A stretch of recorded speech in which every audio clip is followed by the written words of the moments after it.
Welcome to the Talkin VAWLS Network. My name is Boogie Bentley. A lot of buzz around the Tennessee football program the last couple of days. Obviously, the news has come out. The start of the Nico era is now. I'm excited to see what he can do in this bowl game coming up here in just a few days against Iowa. And I know Iowa's got a really good defense, and it's going to be a test for Nico. It's going to be a challenge, and I'm excited to see how he responds to that challenge coming up on New Year's Day. But then we also start to look ahead to 2024 as Nico takes over this Tennessee football program, and you look at the transfer portal, you look at the players that Tennessee has lost. Where do they need to focus? Where do they need to add some weapons as we move into year 4 of the Josh Heupel era? You look at the guys they've lost: Warren Burrell, Mo Clipper, Danico Slaughter, Tamarian McDonald, Tyler Barron, Jack Luttrell, Addison Nichols, Brandon Turnage, Deshaun Rucker, Wesley Walker. You know, there's a theme here. Tennessee has lost a lot of guys out of the secondary. They've added some guys in the secondary. They've done a nice job adding. I think Jermod McCoy from Oregon State was a huge add, but then also you're taking a shot with Jacoby Thomas. I'll be interested to see where he ends up. Does he earn a starting spot on this roster in 2024, or is he more of a depth piece? You also added Holden Stace, tight end from Notre Dame. That's a position of need. You needed to add a guy, add a body, and not only was he a body, he was the top-ranked tight end in the transfer portal. So I think Tennessee has done a good job there. You also wanted to add an outside wide receiver, and you did that with Chris Brazel. But now you can see the news popping around on Twitter.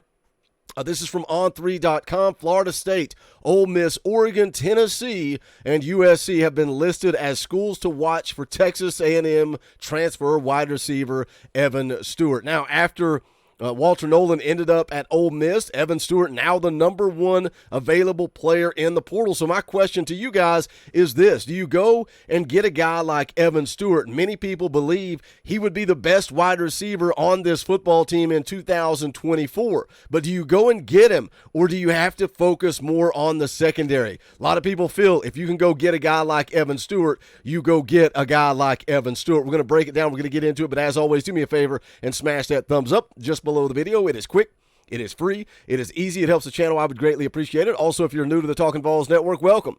We're not experts, we're not insiders, we're not media. We don't talk at you here, we talk with you. This channel is for the fans, by the fans. If you like what we do, make sure you subscribe. Click that bell for notifications. You're not going to miss out when we go live or when we drop a video. Had a great live stream last night. Hung out with 4-star offensive tackle Bennett Warren, current Vol commit and signee.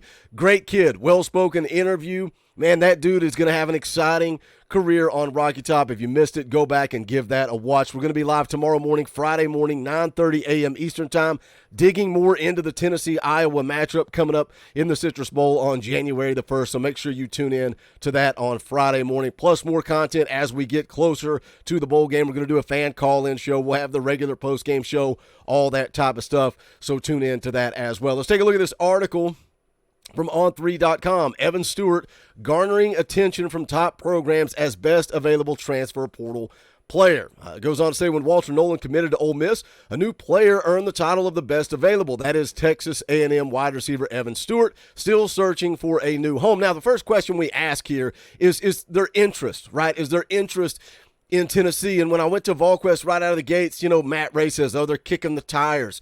Austin Price, this was before the Brazel commitment, said there's more of a priority on Brazel. Now you've got him in the boat. So my question is, does Tennessee look to add 2 wide receivers? And, when you look ahead to 2024, you've got Squirrel White coming back. Does Brew McCoy elect to come back? And if so, what does that mean for whether or not you go in on Evan Stewart? You're going to have to spend some money to get a talented wide receiver like Evan Stewart. Again, when you look at it, he's right now the number 1 player in the transfer portal. Coming out of high school, he was a 5-star prospect, top 10 guy, number 1 ranked wide receiver in the class of 2022. Do you need to add a guy like that if you can get Brew McCoy back? What does Dante Thornton look like in 2024? Does he win that outside job, or are you looking at Chaz Nimrod, Caleb Webb type situation? What would you rather have? Where does Brazel fit into this? There's a lot of bodies in that wide receiver room, but are they elite? I think adding a guy like Evan Stewart would make that wide receiver room a little bit more elite. So again, it's their interest in Tennessee. Goes on to say, after entering the portal, Alabama and Texas were the two names rumored to be in the running for Stewart. Those were two finalists in his high school recruitment before Texas A&M was ultimately the landing spot. Stewart was even committed to the Longhorns during the process. But Nakos of On3.com does not believe Stewart will wind up in Austin or Tuscaloosa. No official group has been established, nor have visits been set up, but non-Bama Texas programs are going to be in the running. This is a quote from Nako, said, I think the best player still on the board is probably Evan Stewart. I've heard Texas and Alabama rumored, and I've also been told by sources that they are not really viable options. In recent days, I've heard Florida State thrown out there. I've heard Ole Miss. I've heard Tennessee. I've heard USC, and I've heard Oregon. He says, I think we'll get a better feel in the days to come, but I will tell you right now, I don't think he lands at Alabama or Texas. So, again, that is from Nakos of On3.com. Now, something worth looking at here, Tennessee also heavily involved with his recruitment coming out of high school. According to VolQuest, Tennessee has been in touch with Evan Stewart. They're looking to get him on campus for an official visit or for a visit in January, so we will keep an eye on that. But coming out of high school, Tennessee recruited him. Tennessee offered him. Jeremy Pruitt recruited him, and he's got that connection to Tennessee. This is from an article going back to when Evan Stewart was coming out of high school, September of 2020. This is the quote he gave VolQuest at the time. It says, my whole family went to the University of Tennessee. The offer meant a lot to me for that reason. He said, I didn't tell my family. I let them find out on their own. They blew up my phone. The article goes on to say Stewart and his family are originally from Memphis, and he has outlined have fond memories of their time in Knoxville. He says, hadn't been there in a couple of years, but certain things stand out. This is a quote from Stewart himself back in 2020. What I like is the campus and the spot that my family and I ate down by the river, Calhoun's. Said, I like the stadium. It's mesmerizing. It says here, Stewart attended his first ever college game inside Neyland Stadium. He vividly remembers details that have long stuck with him that made him fall in love with the sport. He said the game was against Ole Miss. This is from Stewart himself. I was wearing these two Tennessee brands on my wrist. I had the smoky gray jersey when they first came out, when they were by Adidas. We were killing them. So, again, his first memories watching college football are inside of Neyland Stadium. And, again, that's when he was being recruited by Jeremy Pruitt coming out of high school. You know, we all have memories of Neyland Stadium, hearing him talking about the smoky grays. And I know a lot of people like to come in the comments, the chat, they like to talk about how alternate uniforms are stupid and it's all orange. Look at our colors. Go watch the interview with Bennett Warren. Go watch just last night. He sat here and told us how much he loves dark mode, how much he loves smoky gray, and that is a thing for these kids coming out of high school. They like the alternate uni. So if they like them, I like them. Let's roll with them. But Evan Stewart does have that connection to the University of Tennessee football program.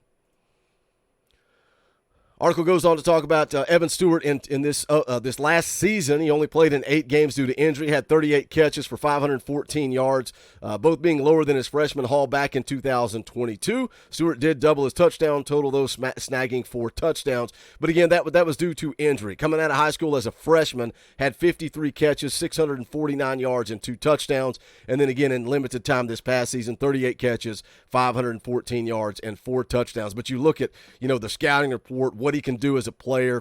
I mean, the guy would immediately be the best wide receiver on this football team if he did end up at Tennessee. It goes on to say here in this quote, says Florida State may be involved here. Says, I think what Mike Norvell in Florida State has built is something that a lot of players have respect for. Said, I think that Tallahassee could be kind of a place where Evan goes in and kind of meshes with the culture and then finds some success on the field and goes to Keon Coleman mold per se. He's going to be a wanted man all over the country. We saw with Coleman how a single receiver can change the dynamic of an offense and elevate it to an elite level. Norvell could want to put Stewart in a similar situation, and other head coaches will be attempting to have their own chance at it. So what do you guys think? You're Josh Heupel. You got the keys to the castle. What are you looking to do? We know Tennessee needs help in the secondary. When you look at the depth chart for 2024, that back end is depleted. I think the defensive line going to be solid. Linebacker unit going to be pretty good. You got to upgrade that secondary. But when you look at the weapons on offense, I think we could be looking to a run similar to 2022, right? The defense gave up a lot of points, but it didn't matter when you were leading the country in scoring offense, scoring 50 points a game. That was the difference maker for that 2022 football team. And now you got Nico taking over. You got all the offensive linemen coming back across the board. John Campbell, Andres Carrick, Cooper Mays. You got Spraggins coming back. You got Gerald Mincy coming back. You got Ethan Davis at tight end. He's a playmaker. You got a couple of studs in that running back room, and Dylan Sampson and Cam Seldon. Another year in the system. Dylan Sampson going to be a junior. Cam Seldon going to be a sophomore or a redshirt freshman. Can't remember how many games he played in this year. Nico is going to have some weapons in 2024. We're going to see what he's made of, but where would you spend your money? Would you go get the best player in the portal with Evan Stewart, a guy that grew up loving Tennessee? His first childhood memories of college football are at the University of Tennessee.